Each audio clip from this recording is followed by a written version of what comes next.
Welcome back to Unveiling the Truth. We're your hosts, Nefer. And I'm Nelly. And today we're going to be talking about what we're facing in abortion politics in 2023. Big topic, but it's a good topic. Yes. And so without further ado, let's go unveil the truth.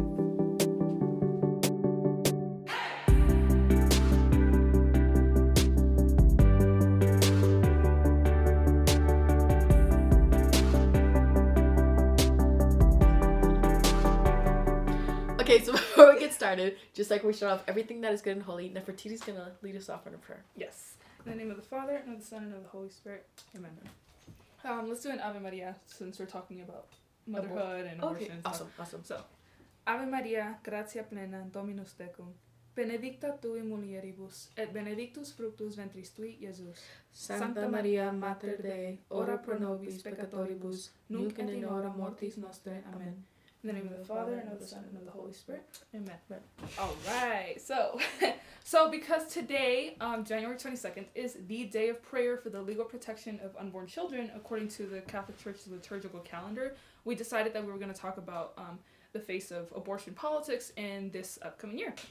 Right, so because Roe v. Wade just got overturned and that decision to have an abortion has been left up to the states themselves, there's been a lot of controversy and things coming out and people saying, there's been a bunch of backlash, Yeah, there's been a bunch of backlash. People have responded, even though they've had it their way for so long, but once I'm the right side gets their way, people are freaking out. And so we're just going to talk about kind of what we're facing and what we're going to be seeing and some of the laws that are being made right now, because right now, especially kind of in California, how there's the law that's all the way up to birth and after birth. It's how do they, where's the line there? How do they deem that as morally right? You know what I mean? So we're going to talk about where's the line that these people are contradicting themselves all the time. This is why I left that dumpster fire of a state. Yeah, oh my God, yeah. Yeah, so anyways, so we did see, even just with the leak of the document of we might overturn Roe v. Wade, there was a huge amount of backlash. It was even put in songs, Billie Eilish's song, what was it? Seriously? TV, she's people were watching the movie stars on trial talking about Johnny Depp and Amber Heard, and then she said, well, we're overturning Roe v. Wade. I was it's in an actual song. I was people did not like that idea. And yeah, so a lot of this comes from, there's been a lot of basically I don't want to say rage. Well, rage on one side, but yeah, there's been a lot of power and a huge, it's basically a volcano that was dormant, and it just became super active on both sides. On one side, it was yes, we have this huge victory, now we have to fight more than ever. Although I wouldn't say that side was really dormant. But the other side, it was very as soon as this thing was, even possible, it was bam. Well, and see, the thing is, the way these people are reacting to this, it's we're forcing them to burn down their houses or something. It's literally a human baby life we're talking about, and they want their rights so bad that they're willing to burn churches and vandalize them. And, it's not we're telling you to have an alien or something like that. It's literally a baby. It's what the heck? I don't see why they were reacting so hard. It'd be one thing if it was actually something evil that we gave them the access to, or that we took away from them. If we re-legalized slavery or something. Yeah, exactly. That would be something to freak out over. But the fact that we're saying, yo, we don't think it's cool that you should kill an innocent human life who can't defend himself, that you put there. Yeah. It's why are you freaking out over that? What person what sane person in their right mind gets so triggered over, I can't kill a child? Oh my gosh, yeah. And you see these animal activists. I watched this documentary that they forced us to watch at the college, and I was but the documentary, it was cool to see how these animal activists, they put in so much work and effort for these animals and the fish and stuff like that. Yeah. And I thought, why can't they be like this for humans? Mm-hmm. They're literally, you abuse a dog, it's all over the internet and you're in trouble. You abort a child and you get celebrated. It's insane. And it's your choice. And oh my gosh, yeah. And you need to give us women's rights. Oh my gosh. And that's one of the major things I tell somebody when I'm you have to be calm with them, because you really want to get it across to them. You don't want to be mean or offensive. You want to get it across to them why this is so important. So I ask them, I say, what rights are a man afforded that a woman isn't? And they can't tell me. Yeah. I'm what is the equal rights here? I said, women get all the rights that men want. Old feminism, they worked hard. They actually worked hard for the first wave of traditional feminism. Yeah, exactly. Mm-hmm. Traditional feminism, they worked hard so that women could vote and stuff like that. And I give them props to that. But now when women and men are equal, except women have more rights, being that they can abort their child, when there's an abuse case, they automatically blame the man. Mm-hmm. They have so much more rights now. Oh my gosh, yeah. And so to fight over the right to kill your child, it's oh my gosh. And it's so misogynistic too. the way that the left portrays women, because if you say that you want to be a stay-at-home mom, you're shunned. It's like, where's my women's rights to want to stay home and raise my children? Yeah, to choose my, like, lifestyle. Oh my gosh, yeah. And, you know, it's funny that you mentioned, like, traditional feminism. We're kind of getting, but whatever. It's part of the broader discussion, so it's okay. You mentioned traditional feminism, and it's really funny because Susan B. Anthony, you know, she was one of, like, the most vocal speakers in terms of getting women's suffrage so that we could vote. Mm-hmm. And she was super pro-life. Oh, really? Like, these traditional, the traditional feminists, Traditional feminists were like, you know, super pro-life. They're like, there is... Because they understood the importance of a woman. They understood the importance of maternity. Of, the maternal nature and how that's, like, so ingrained in us. And that's, like, what makes us women. In case y'all don't know what a woman is. Oh, yeah. Stay tuned because we're also going to upload a video soon about masculinity versus femininity. Oh, so, yeah. We'll talk about that. Little so stay tuned. Yeah. And so just kind of as an example of what's going on more on the legal front, let me see. I went to the Congress's website. And these are all, like, left-sided articles, right? Oh, yeah, these articles. But right now I'm just, like, straight up on Congress. Okay. And I counted them in the morning. You guys, we'll put the links down below to all these articles. But there's, just in this month alone, since January of 2023, there have been 6 bills introduced in the House regarding abortion. Okay. Wow. And 3 resolutions. Wait, 3 or 4? 4, 5, 6? I think it was like, I'm counting just from this year. 1, 2, 3, 4 resolutions. So there's already been like 10 kind of legal actions taken in Congress, like at the federal level. That, you know, not necessarily taken because all of these things are introduced. Only one of them has been passed in the House, and that is Bill H.R. 26, which is the Born Alive Abortion Survivors Protection Act, which basically is that if there was an abortion but the baby is born alive, they have to protect the child. Right. You know, it's then the doctor's right. But it's interesting how a lot of these bills, most of these bills passed just in 2023. They're from the pro-life side. So, you know, you have that one, like the one I just read that passed the House, Born Alive Abortion Survivors Protection Act. Yeah. And then you have resolutions like HRES 28, which was passed a couple days after that one, and it's just been introduced. It wasn't like agreed or anything yet. And it's called Condemning the Supreme Court's Decision to Overturn Roe v. Wade and Planned Parenthood v. Casey and Committing to Advancing Reproductive Justice and Judicial Reform. Oh my god. like, what kind of a title is that? Yeah, okay. Yeah, no, but it's interesting to see how it, like, it's the first month. We're not even done with this month. Yeah, yeah. And people are already going, like, full all in. Yeah. You know? Oh my gosh, they think that children are a disease. Yeah. That's the thing. Most of these bills are, like, from the pro-life side, but even those resolutions. Yeah. We have to keep fighting for justice. I know, but the thing that doesn't get me is the thing that gets me is, like, why is this even being addressed? This should be black and white. Yeah. It's like, it should be obvious. Like, my dad said that when he was a little kid, and my mom said that when they were little kids. The thought of abortion was unheard of. Like, if somebody had an abortion, they were shunned. It was like, you literally killed a person. They would even, like, I believe, get arrested and stuff like that. It was insane back then. And then to have all these bills passed, trying to allow it and then trying not to allow it, it's like, oh my gosh. It's like, what have we come to that our most innocent people are what's getting attacked? Yeah. Well, and like we were just talking about earlier, even in New Mexico, the bill for abortion, the law for abortion hasn't even been, like, resolved. It's just hanging there. Yeah, so I'm glad you brought that up. So according to the Center for Reproductive Rights, and you look at the map about abortion laws by state, in New Mexico it says, now that the Supreme Court has overturned Roe, abortion will remain accessible in New Mexico. New Mexico courts have not determined whether the state constitution protects the right to abortion. Yeah, so we don't even know. New Mexicans don't even know if it's legal and they're still doing it. Yeah, we're like left up hanging in the air. We're just like, we don't know if this is legal or not. Yeah, and so it's ridiculous. Yeah, it's really crazy. Just because it's legal doesn't mean it's right, though. Yeah, that's true. And yeah, exactly. That's kind of the argument that a lot of us on the pro-life side do bring up. Right. Just because something is legal, it doesn't make it right. You know, slavery was legalized at a certain point. You know, divorce is legal. It doesn't mean it's right, you know? Exactly. I think even, like, certain, like, pornography laws or prostitution laws in some, like, more liberal places, like, that stuff is, you know, legal. And, like, weed is legal. It doesn't mean it's okay, Yeah, you know? exactly. Yeah, and so according to a USA Today... That's it, that weird. According to a USA Today article, it says, eyes on states as challenges to abortion bans move through courts, cases to watch in 2023. And so, like Nelly said earlier, it's the decision around abortion has been returned to the states and just removed from the federal level. And just to clarify, it does not mean overturning Roe v. Wade did not mean that abortion was illegal nationwide. Yeah. It just meant that the states could decide what they wanted to do with it. And us currently having the governor we do, it's not going to be overturned anytime soon. Yeah. Yeah, no, we're in a complicated place right now.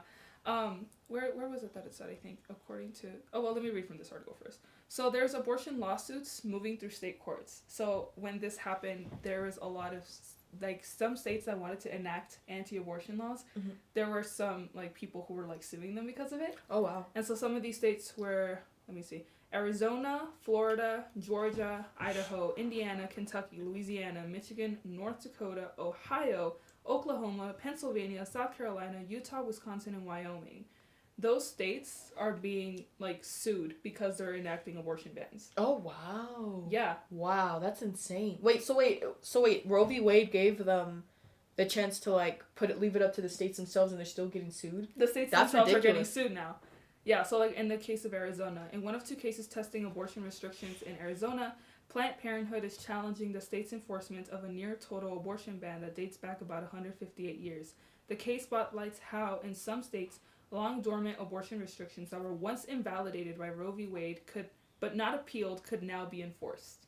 So it's like, originally, before Roe v. Wade, these states had these, like, certain laws and stuff, but when Roe v. Wade came into place, they couldn't do anything with those laws. Right. But they weren't repealed. They were still there. They were just, like, there. They were just sitting there. Now that Roe v. Wade isn't being an obstacle, the states can, enact these laws, even though they're, like, super old. And they're like, okay, well, we're bringing our laws back now that we actually have a say again. Right. And that's why a lot of these states are getting sued. A lot of these states are getting sued. But well, it's like, that's kind of dumb. What was the point of, like, giving them their own power to, like, do whatever they want with the state, and then they still get sued when they do what they want? It's like, oh my gosh, that's ridiculous. Well, it's interesting because, like, say, like, in Utah, Planned Parenthood Association of Utah is challenging the state's abortion restrictions, arguing that the ban violates the Utah Constitution. And from a lot of these, it talks about, like, oh, you're violating your own constitution.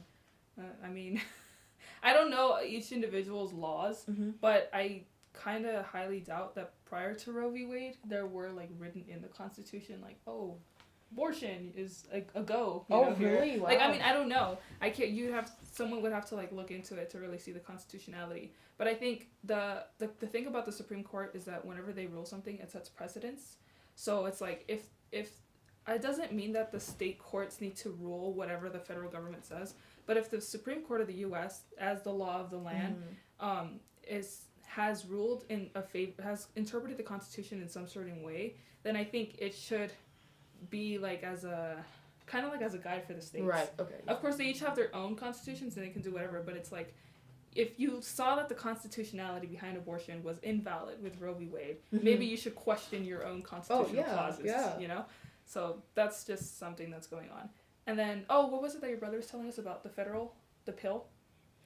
How it's like, they're like, what is it? They're like forcing the clinics to, like, have abortion pills ready for them. Even if they don't have, like, the rights to even give medicine. Oh my gosh, yeah. Place. Yeah, and so when it talks about federal cases, a lot of it has to do with the abortion pill and EMTL... EMTLA. And EMTALA. And so there's... So the Alliance Defending Freedom, it says conservative group, so I'm assuming they're pro-life, is suing the FDA in an attempt to reverse the agency's approval of the abortion drug mifepristone? Mifepristone? I don't know how to pronounce that. Yeah. Okay. So there's a lawsuit going on with that medication, which is an abortifacient. And then the EMTALA is the Emergency Medical Treatment and Labor Act, which requires that physicians treat all patients, including pregnant people, in medical emergencies, regardless of state laws around the procedure, said Banker from the National Women's Law Center. And so they're saying that the Biden administration issued a guidance reminding abortion providers of EMTALA and saying they are protected if they perform an abortion as part of emergency treatment. So there's debate over there. So they're trying to use the Emergency Medical Treatment and Labor Act to protect abortion. So that, that's like, because it says regardless of state laws around the procedure. Wow. So a lot they come up with so many excuses to do what they want. Say, like, they're trying to find a lot of, like, loopholes to stuff. Yeah. And just so that they can get what they want. Yeah. And it's really, but there are some good news in terms of what's been going on since Roe v. Wade has been overturned. Where did it say it? Right here. there's been a lot of centers that have been like shut down. So it says, since the end of Roe v. Wade, at least 66 U.S. abortion providers have closed their doors, according to research by the Guttmacher. That's awesome. And do you know what the Guttmacher Research Institute is? It's a pro-abortion. Yeah. It's like the Planned Parenthood like research center. And so, do we have some like clinics and providers closing their doors and stuff?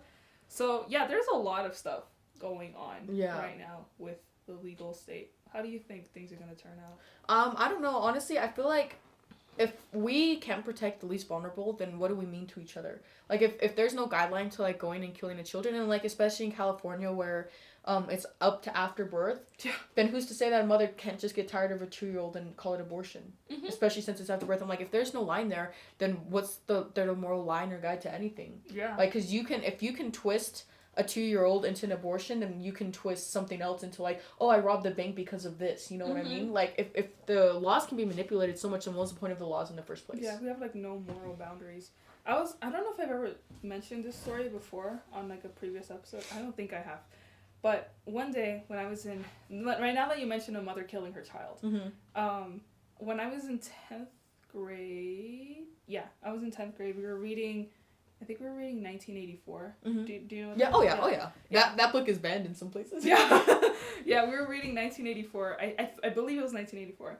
And my teacher, she was my English teacher, she printed out a sheet of statements. Mm-hmm. And she was like, it was like 15, 20 of them, I think. And she was like, you guys have to rank from which you think is worse to which you think is like the least worst. Okay. You know? And on one of those, it said, a woman kills her child, right? Okay. Like as you know, being a crime, and we had to rank whether like how from like a number was 1 through 25 or 1 through 15 or whatever, rank how bad we thought it was compared to the others. And my friend, one of my best friends, who's atheist, and like pretty liberal, he raised his hand and he's like, "Hey, miss, does this include abortion?"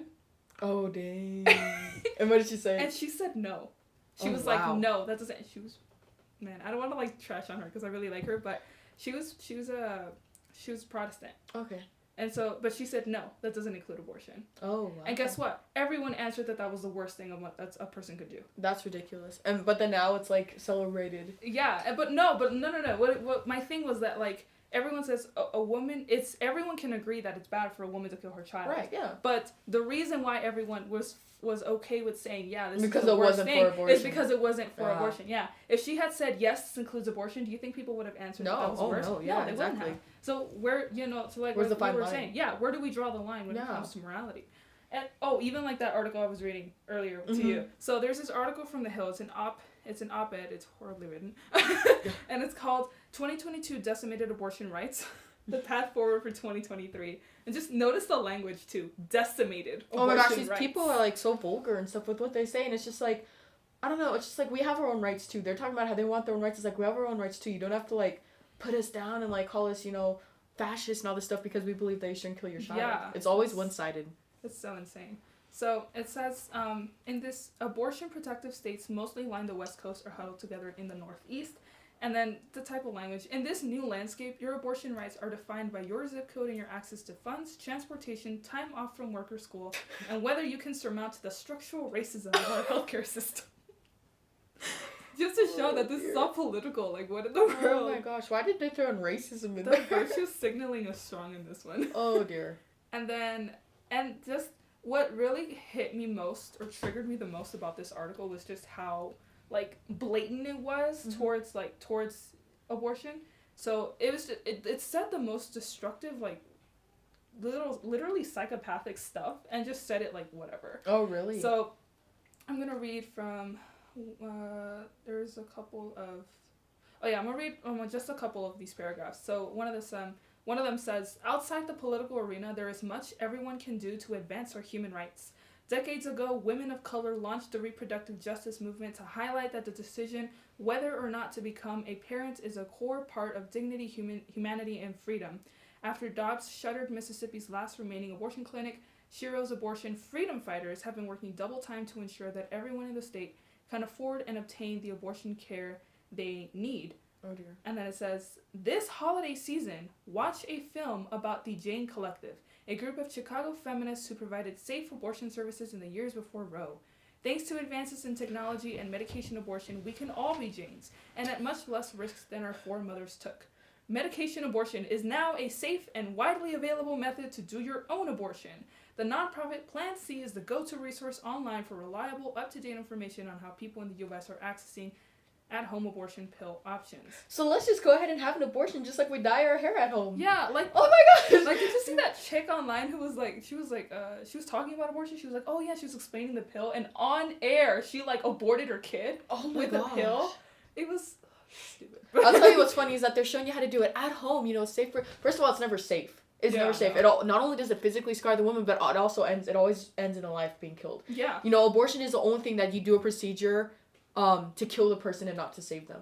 Mm-hmm. Like, it's always to kill the person, not to save them. Yeah. So it's never safe. And then the fact that they're just, like, making it at home. So literally, 12-year-olds can go get the pill and then they just take it at home. And their parents have no idea. So how come you have to have parents sign off and, like, sign you to drink or to, like, get ibuprofen at school, but you can just go get an abortion pill? And the Planned Parenthood... this is so deep. Yeah, this is so creepy. Like, the abuse that the Planned Parenthood oversees... just to get that woman the abortion or that child the abortion. Yeah. They will be their abuser will be there with them. They will be like sexually abused by somebody. They could be like forced to do it, and do they help them? No, they just care about the abortion. They're like, okay, let's keep this quiet instead of actually seeking to like help the child. You know what I mean? The first thing they think is abortion. And like so now they're like giving them at home pills, just like you take this thing to like help dye your hair at home so you don't have to go to the salon. Take this abortion pill at home so you don't have to go to the clinic. Yeah. It's more convenient. It's like, what the heck? We're treating these kids like they're nothing. But yeah, and but you see what I'm saying? Like, it was just so like, oh yeah, you can do this at home, you know, like that kind of attitude. And I don't remember which article it was that I read it. Well, I think we need to do a video going into like just what the Planned Parenthood does. Yeah. Because these people will be like literally be abused and they don't care about that.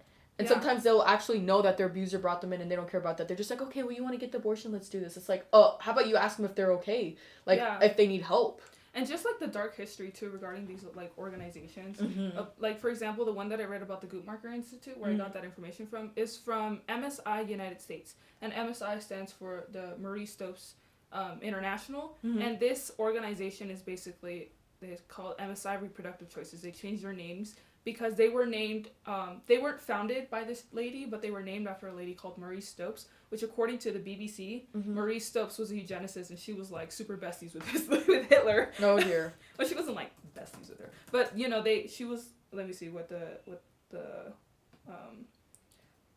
oh yeah, so it says Marie Stopes shook the world. She wrote a best-selling sex manual for women and was a controversial birth control pioneer. On a darker note, she also corresponded with Hitler and believed in the creation of a super race. Oh dear Lord. Yeah, and it's the same thing with Margaret Sanger. Like, the reason why they founded Planned Parenthood was for the sake of eugenics. That's insane. And that's what I'm trying to tell you, that there is this, I don't remember which one it was, which article it was. I mean, I'll still post it when I find it. But there was one of the articles where it was like, oh, you know, the rate at which, you know, abortion clinics are closing and stuff, it's even hitting, like, minority, you know, it's blocking the access to minority women, which is what we were worried about. And I was like, oh, you're so worried that you can't kill, like, Latinas and black women? Oh, that's what you're so worried about? Oh, my God. Yeah, well, because eugenicists. I think that's the thing, that the oxymoron and irony of the whole feminist movement, it's like, they want to be feminists because they want equal rights, right? They don't want anybody telling them what to do. Yeah. But what are they doing? They're literally, they're basically shaming women into having abortions and peer pressuring them. Yeah. There's so much pressure. It's like, they tell them how to have sex, what to do with their body, not to do this, to do this. Oh, go ahead and just give your body to whatever man you want. You know, you're not worthy or anything. Oh, if you accidentally get an abortion, if you accidentally get pregnant, we'll just have this abortion because obviously you're not meant to be another mother. You're not going to make it on your own. Yeah. This child isn't worth anything. Your daughter inside your womb is just going to be an inconvenience to you. It's like, they're telling women how to live their lives in every single aspect. It's like, if you can't just believe in abortion, because there's like so much more to being, you know, a feminist. You can't just believe in abortion. You have to believe in abortion. You have to believe in anti-patriarchal ideas. You have to believe that you need to go out and work. You can't be stay at home. Yeah. It's like, if you are on their side, you have to be all in or you're going to be shamed. Yeah. It's ridiculous how they really just tell women how to live their lives. It's the most misogynistic thing I've ever seen. Like I said, you get shamed for like being a stay-at-home mom, and like if you have your own opinion, like I don't think this is cool. I don't think I should kill my child. You get silenced. It's like, what happens to a woman's voice? Mm-hmm. All of a sudden, you're not a woman anymore. You can't speak anymore. Be quiet about that. You don't know what you're talking about. Yeah, women's rights until I'm pro-life. Exactly. Women's rights until I'm pro-life. Minority rights until you don't want me to kill my child and harm my race. You know? Go out and make a living until you get pregnant, because then you can't do it. You know? Don't let people mansplain to you unless it's my boss telling me that he's gonna pay for me to go get an abortion. Oh my gosh, yeah. And, I think what's even more disheartening is that, in all these articles, like you said earlier, these are, liberal articles, the attitude towards abortion, you know? Mm-hmm. We can talk about the law and politics, which is very important, which is why the church has established this day of prayer for the legal protection of unborn children. But what's more important, I think, is changing the attitude that we have towards abortion. Oh, yeah, exactly. As a society, because right now, society's attitude towards abortion is very, nonchalant. Yeah, exactly. Very, take the pill at home and you can abort your kid, while you watch Netflix or whatever. Yeah. It's the kind of attitude of, oh yeah, homegirl was a eugenicist, but we have nothing to do with her, but we're still called MSI. Yeah. Or, exactly. Oh yeah, Margaret Sanger this and Margaret Sanger that. Oh, she was a eugenicist. We got nothing to do with that, but you're still... supporting her. You're still supporting those ideas by targeting predominantly minority neighborhoods while you're saying that you're fighting for racial justice. I think if you showed some of the first wave feminism and the traditional feminists, if you showed them what feminism is now, they'd be like, we're not a part of that. Yeah. We're not a part of killing our own child. We're not a part of stripping off in the middle of a church. Yeah. Just take the wheel. Yeah, they'd be like, we're not part of stripping in the middle of a church and saying my body, my choice. We're not part of vandalizing. We're not part of telling men that they don't belong in the household, Yeah. It's ridiculous. Straight up. It's like by women saying we're not gonna let men control us, you're controlling the woman yourself. It's ridiculous. It's insane. So they have a specific way they want you to think and want you to act, and that's that's what all they really are, is that they have the specific agenda that they want you to fit in, and if you don't fit in, you're not a real woman. Yeah. It's but they can't even answer what a woman is. It's ridiculous. It's if you're a woman that says I'm a woman, I'm feminine, I'm nurtured, and it's you're not a woman. It's shut up, you don't know what you're talking about. Low key. Man, so this is just some of the stuff we're facing today, and honestly we really need to pray about it. And just honestly we need to get the truth out there, spread if you ever have a conversation with somebody, like I said, you don't just yell at them and tell them you're crazy and all this stuff. You really need to talk to them open-mindedly, and if they're open-minded and really listen, you really need to tell them, do your research and tell them the details of just what they're in and what they're doing, because 9 times out of 10 I will watch these interviews and this person will be like, well, do you know that the abortion industry did this? Because they won't tell them that it's the abortion industry. They'll just say, what do you think about this? And they'll be like, oh, that's awful. And they're the abortion industry did that. And they're like, what? And then it's because they don't know. We need to educate our people. The Margaret Sanger quotes? Oh, yeah. Those videos where they quote... Where they're black people are weeds. Yeah. And there's she's just that's awful. And then there's just that's Margaret Sanger. And she founded Planned Parenthood. So and they're like, oh, yeah. So I really just think that people need to be educated, and you need to be the ones who go out there and educate them. You need to do your research and kindly tell them just what it is. Because we're concerned about them. We care about them. We care about their souls, Yeah. And we're just trying to help them see the truth. Yeah. And so, again, because we had this National Day of Prayer, and I'm really glad the Catholic Church has always been at the forefront center of the debate of, and I'm just another reason to being proud to be Catholic. And so just kind of to commemorate that this is a day of prayer, what happened? Oh, just to kind of commemorate this is a day of prayer. We decided to talk about kind of the political landscape, especially now that Roe v. Wade has been overturned. There's all hell's gonna break loose, to say it nicely. Yeah, but we just thought it was important to kind of talk about this, and of course we pray that the good measures, the good bills that were introduced into the House, and even I think one of the bills too was also it wasn't a bill, it was a resolution to condemn the fact that pro-life centers are being attacked. And so, just kind of things are going to get really bad politically, but also just in society and with our social attitudes. So we have to pray for the laws, but not just for the laws and for our policymakers, but also for just society as a whole, so that we can have a better attitude towards life. We're actually repeating history, back to the Roman days, when they would just when the dads determined up to 5 days after the child was born if he wanted to keep it or not. Yeah. It's ridiculous. We're turning just into the Roman people. Man. And there was been the prophecies that like the world would fall apart before the end of the world, and like we're falling apart. So let's just pray that we can get this together before we like make God too mad. Yeah. Because divine intervention has to happen eventually. Mm-hmm. Yeah. So. Yeah, and the blood of these children cry out to God. Exactly. If the blood of Abel cries out to God in the book of Genesis, imagine all these like hundreds and thousands, millions of children being killed in the womb. And I think the best way to think about it is you think about all the complex creations God created in the universe, like how the stars are positioned, how the earth is positioned, how the planets, everything. Well, even just you pick up a leaf and you see all the detail on it. Mm-hmm. That's how important that leaf was to God, that he put all that detail in when he didn't need to for us. It's like the fact that he didn't think the world would be complete without you in it. Mm-hmm. Shows how important you are. Yeah. And so that's why even in rape cases, the child is conceived for a reason. God wants that child there, otherwise he wouldn't put him there. Of course, we don't approve of the method of conception, but that doesn't mean that the child has any fault to it. Yeah. Yeah, and it's like, I think in one of the Gospels too, where Jesus says, if God takes care of the sparrows in the sky, like what more will he do? Oh my gosh, exactly. How more will he take care of you, Exactly. And that's just something, I think it really is all about changing your attitude towards life. Yeah. And I mean, it's one of our amendments, the right to life. Mm-hmm. That's why I think it's so dumb when they say abortion rights. Constitutional. Yeah, when they're just like, abortion actions is a right. I'm like, no, there's a right to life. Our forefathers did that on purpose. They saw.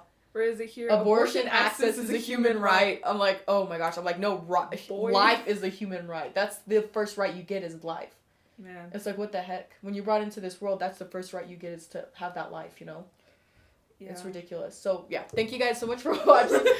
There's so much to talk about this, but this is just kind of what we're looking at, so we need to pray about this and hopefully, do your research and try to get the stuff out there, even if it just means posting stuff on social media, like the statistics and stuff like that. Yeah. You never know how that changes someone, just the truth. Because sometimes these women are scared and they think there's no way out besides abortion. Yeah. And I feel like if the Planned Parenthood workers spent more time on actually helping the woman succeed instead of just trying to perform the abortion, 9 times out of 10 I feel like the woman would be like, I don't want an abortion, I just needed help out of this situation. Yeah, exactly. So thank you guys so much for watching. We hope you enjoyed. Yes, and make sure to check us out on other platforms down in the link tree below. Subscribe to the channel, listen to the audio version, or you can watch our video version of the podcast, and God bless you. We're praying for you and keep that fire burning. Bye.